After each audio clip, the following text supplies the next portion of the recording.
Alors, c'est dans le monde du cheval. T'aimes bien les chevaux, hein? C'est tes copains? C'est tes copains les chevaux? Allez, Bon, donc voici donc, ce qu'on parlait tout à l'heure, là, le mobilier ancien, soit de tradition, on va dire, hein, puisque c'est mon arrière-grand-père qui l'a réalisé, avec des lattes moissonneuses notamment. Voilà, hein. Donc c'est pour dire que finalement, ce mobilier-là, on va dire, ben, comment dire, ces cadeaux-là, ils passent de génération en génération, quoi. Je sais pas, d'ailleurs, je pense que tu en as eu d'autres à réparer, éventuellement, une personne qui t'apporte du matériel. C'est là qu'on s'aperçoit que ça fait facilement 3-4 générations. Hein. C'est comme tu disais tout à l'heure, c'est pas le cheval qu'à Noël, il va se retrouver sur le trottoir, quoi, hein.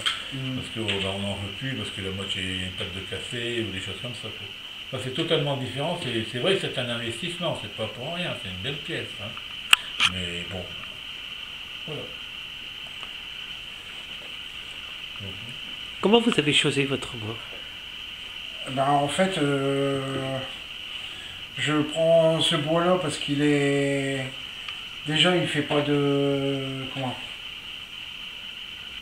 Attends, j'ai un drôle.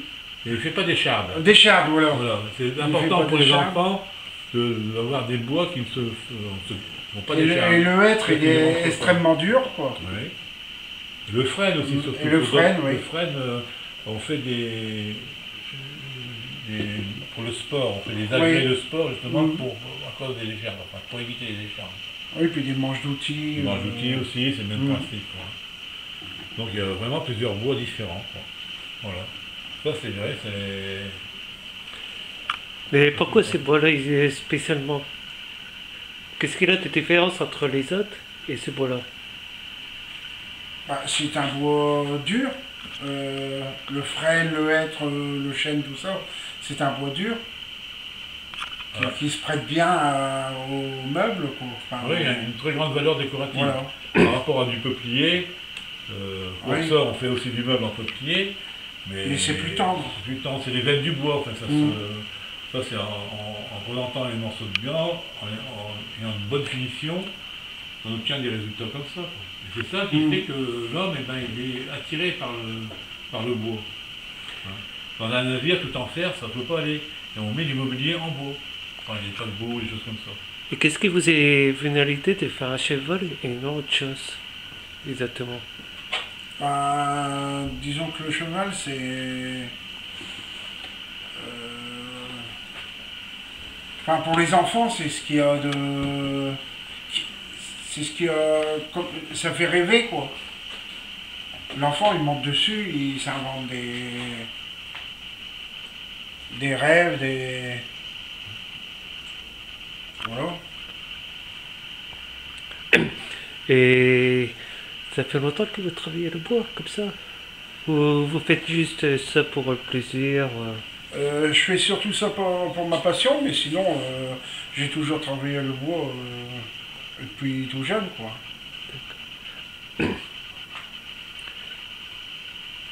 Et comment ça se fait que certains bois reflètent vraiment du blanc et celui-là, on dirait qu'il a une couleur différente? Qu'est-ce que vous mettez dessus? Ah non, c'est la couleur naturelle. Naturel? Il n'y a rien de... Bien sûr, c'est différents bois. Là c'est du samanea, du hêtre, et voilà, et ça fait un mélange d'essence de bois, c'est pas mal, quoi. En fait, c'est la connaissance de son métier, très bonne connaissance de son métier, qui lui permet de jouer avec différents bois. C'est ça surtout, je pense. Enfin, il n'arrive pas, il ne l'exprime pas, mais il y a des bouts de bois, ben, il ne se servira pas pour faire un cheval, c'est sûr. Bon, il fera peut-être une brouette avec, il fera peut-être un échafaudage ou une échelle, mais d'autres sont très décoratifs et puis vraiment sont très, très demandés. Et vous faites que du cheval ou vous faites autre chose? Non, je fais des jouets en bois à tirer, des grenouilles, des colibris, Admettons que demain, je voudrais par exemple que vous me fassiez un chien. Ah oui, je peux faire un chien. Un chien, une chèvre, un lion, Tout ce que je... Voilà. Même un château, n'importe quoi. Un château. Comme je vois là. Voilà, voilà. Comme, comme je vois là, il y a un château. Oui, je suis en train de faire un château pour Noël prochain, quoi. Et Et là, c'est du frêne et du châtaignier. du frêne et châtaignier. C'est le château C'est de quand- Villars de Honnecourt. Oui, voilà. C'est qui Villars? Villars de Honnecourt, c'est un grand bâtisseur. On dirait que vous avez... On dirait que vous êtes né dans le bois, non? Ouais, C'est ouais, pas... Bah, tous les menuisiers, normalement, c'est des passionnés. C'est comme si que, dès que vous êtes né, vous aviez déjà un truc du bois dans la main. Voilà. C'est pas Ouais, ça? Ce qu'il faut exactement. savoir, c'est que du berceau au cercueil, on passe par le bois. Ah, c'est vrai, bon. Et faut mettre combien de temps à peu près pour faire cet objet? Ah non, il y a 40 heures, 40 heures? tout fini, quoi. Vous devez vraiment aimer ce que vous faites parce que moi, par exemple, je sais pas quelle est la différence entre une qualité comme ça et une autre, par exemple, c'est du magasin. Qu'est-ce qu'ils ont de spécial? Ils sont du même cabaret ou Bah, c'est... les chevaux en magasin, enfin, ça dépend lesquels de magasin. La grande distribution, c'est pas en bois, c'est en Ouais, du plastique, des... plastique Moulé, ou en moulé fibrilite. ou... Mais moi, le fait, moi je le comprends bien, c'est... En fait, c'est dans le choix du bois, avec le même tas de bois, il va sortir des choses exceptionnelles. Parce que là, il sait que tel bout de bois va à tel endroit, comme on voit là sur le cheval, il y a des, on va dire des taches, mais non, c'est très esthétique, c'est bien placé au bon endroit, etc. Et ça, il y a un sens inné pour faire ça, que certains ébénistes n'ont pas d'ailleurs. Ils savent faire des meubles, ils vont faire de l'IKEA, mais ils ne sauront pas faire ça.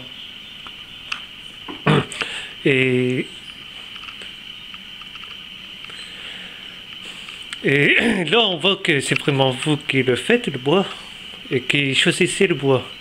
Et le bois, vous le prenez n'importe où ou vous avez une préférence? Non, le bois, je le prends en plateau, en bille. Et il faut qu'il soit bien sec, quoi. Il faut l'avoir, disons, longtemps d'avance. Et admettons qu'un amateur qui voudrait faire la même chose, qu'est-ce qu'il lui faudrait d'abord? Ah ben, il faut déjà qu'il y ait une petite réserve de bois, bien Bien. sec.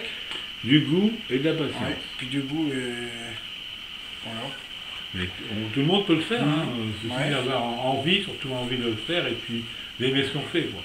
Et une personne qui n'a jamais touché le bois ni rien, il ne sait pas comment faire, quel conseil que vous pouvez lui donner? Ben, il faut... ouais, il faut qu'il essaie. Ouais, ça,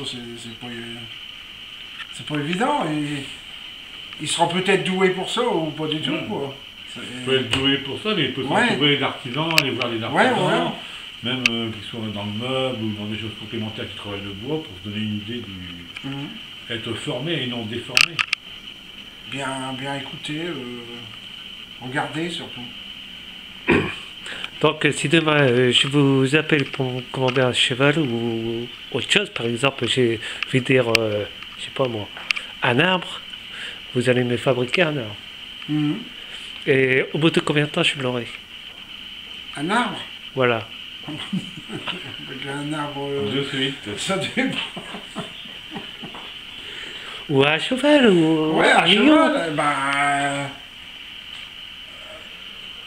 vous l'avez, disons, un petit mois après, quoi. Même moins, quoi. Un mot Parce que normalement, non, pas un mois pour faire un cheval, mais quand j'ai fait en plusieurs d'un coup, quoi. D'accord. Bon, et bien, merci. Je vous souhaite bonne chance pour la suite Voilà, merci bien. et bon courage.